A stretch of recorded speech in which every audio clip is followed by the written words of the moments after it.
All right. So I'm going to go over something that's definitely not fake news. Yoga makes you smarter. Definitely not clickbait. Okay. Okay, maybe not exactly makes you smarter, but there is a correlation between yoga and your ability to like perform um, tasks and like just in general that like require thinking. So how did I get here? So I just went to Scopus, yoga, and physiology. I took Tom's prompts that said, look up something about yoga, physiology, anatomy, and I picked physiology, and I just looking, and I saw this one. I was like, looks dope. Um, and so now I'm here presenting about it. So the experiment used hatha yoga, which is that warm yoga? Hatha? Yeah. No, hatha is hatha form. We'll just call it generic. Oh, okay. Let's just stick with that. Yeah, okay. So the title was Yoga Practice Improves Executive Function by Attenuating Stress Levels. And then here's Nia or Nita. I don't know. Yeah. And then this guy right over here. He's he's Edward. I couldn't find a picture of Raul. It's okay. Yeah.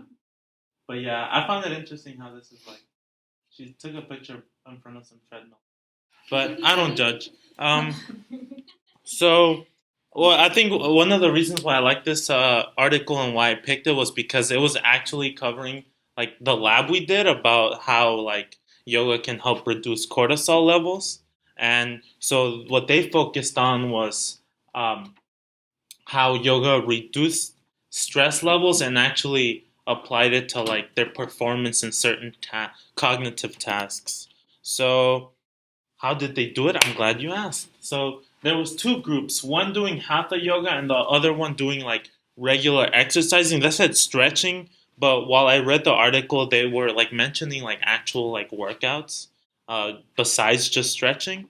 So the experiment lasted like 8 weeks. They both groups did it 3 times a week, but when it came to the yoga group, they did it 3 times a week. Monday they learned a new concept. Wednesday they would practice that thing they learned, and then the Friday they would just practice it again. Like now having a more like um, knowing just in general how to do it, and they would just practice it. And then at the end of the 8 week periods, they would have a test. It was test day. It was they would they would take their cortisol levels before the test and after the test, and they would do subjective scores just like we did. But for this one, it was like they were actually like doing a test, but the test was like a lot of cognitive skills, required a lot of like task switching, things like that. And then they would measure the cortisol levels before and after the tasks. And what was actually interesting was the fact that most of the participants were actually kind of old.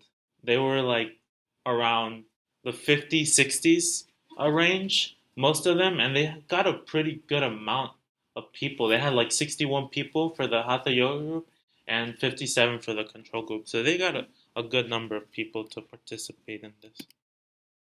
And so, ooh, more numbers. Ooh. Okay, so I could go over all this and be like, just completely blow your mind. But I'll give you the overview. So basically, what these numbers are saying is that the people who practice yoga for 8 weeks tended to do perform better in their tests due to the fact that they had less stress. They had less cortisol levels before and after the test, and they found that there was a correlation between the people um, who did the like control group, the like just working out, stretching. There was a correlation between their poor performance on the tasks, the skills, and their stress levels. So the more they had more stress levels than the yoga group, and they performed poorly on the tasks. And then the yoga group, they did better and they had less stress before and after. And yeah. So what does this mean? Well, it basically means that the people who did yoga had an improved working memory performance because they responded well to stress. So their cortisol levels wouldn't rise as highly because of like them having 8 weeks of yoga as compared to the control group who only worked out. And then what the kind of the bigger picture, the what they got to and why it was important to mention that the people who were actually like in the 50s, 60s was that it offers evidence for like non-traditional physical activity interventions like yoga, and it suggests that yoga can be helpful in restoring HPA balance in older adults, so thereby preventing cognitive decline. So basically, like you stay smarter for longer, kind of. Um, but basically means that you cognitive decline. As you get older, you kind of your mind, your brain kind of is like, and so yoga kind of helps you keep that up and like not have it be so strong against you. And this yoga post, I thought it was crazy. Uh, it'd be interesting to do that one, maybe one day. Not definitely not. And then here's the hatha yoga, the like whole sequence. Just some eye candy.